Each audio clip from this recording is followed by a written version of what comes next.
একদিন এক নাস্তিক এলেন মহান আলেম ইমাম আবু হানিফা রাদিয়াল্লাহু তাআলা আনহুর কাছে। সে বলল, তিনটি প্রশ্নের উত্তর দিতে পারলে ইসলাম সত্য মানব। প্রথম প্রশ্ন, আল্লাহ যদি থাকেন তাকে দেখা যায় না কেন? ইমাম বললেন, তুমি কি বাতাস দেখো? নাস্তিক বললেন, না। প্রভু কি অস্তিত্ব মানো? নাস্তিক চুপ। দ্বিতীয় প্রশ্ন, শয়তান আগুনের তৈরি, আগুন কি আগুনকে কষ্ট দিতে পারে? ইমাম মাটি তুলে ছুঁড়ে মারলেন।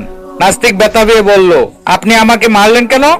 ইমাম বললেন, তুমি তো মাটির তৈরি, মাটি কি মাটিকে কষ্ট দিতে পারে না? নাস্তিক স্তব্ধ।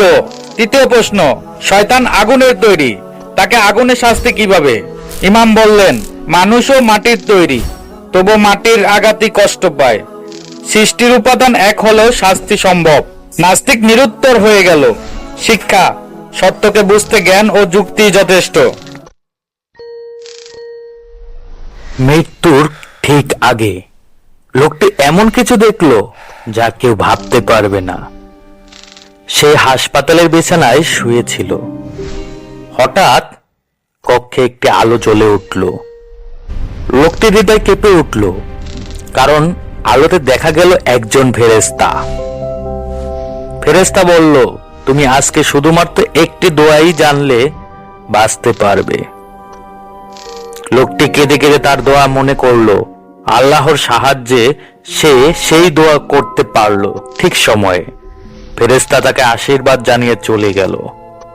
লোকটির জীবন বেঁচে গেল। সে বুঝলো কখনো আল্লাহর স্মরণ ভুলে যাওয়া উচিত নয় এবং প্রতিদিন দোয়া করতে থাকা কত গুরুত্বপূর্ণ। দুই ভিক্ষুক দোয়া করলো। তৃতীয়জন যা বলল শুনলে অবাক হবেন। এক ধনী ব্যক্তি মসজিদের সামনে 3 ভিক্ষুককে টাকা দান করলো। প্রথমজন বলল, আল্লাহ আপনার রিজিক বাড়িয়ে দিন।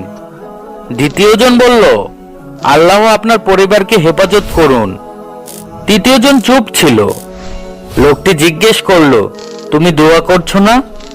ভিক্ষুক বলল, আমি দোয়া করি আল্লাহ যেন আপনাকে এমন হৃদয় দেন যাতে কাউকে না বলেও সাহায্য করতে পারেন। লোকটির চোখ ভিজে উঠল। শিক্ষা, দান টাকায় নয়, নিয়তে। বন্ধুরা, এরকম গল্প আরো পেতে ভিডিওটিকে লাইক, কমেন্ট, শেয়ার করো এবং চ্যানেলটিকে সাবস্ক্রাইব করে পাশে থাকো।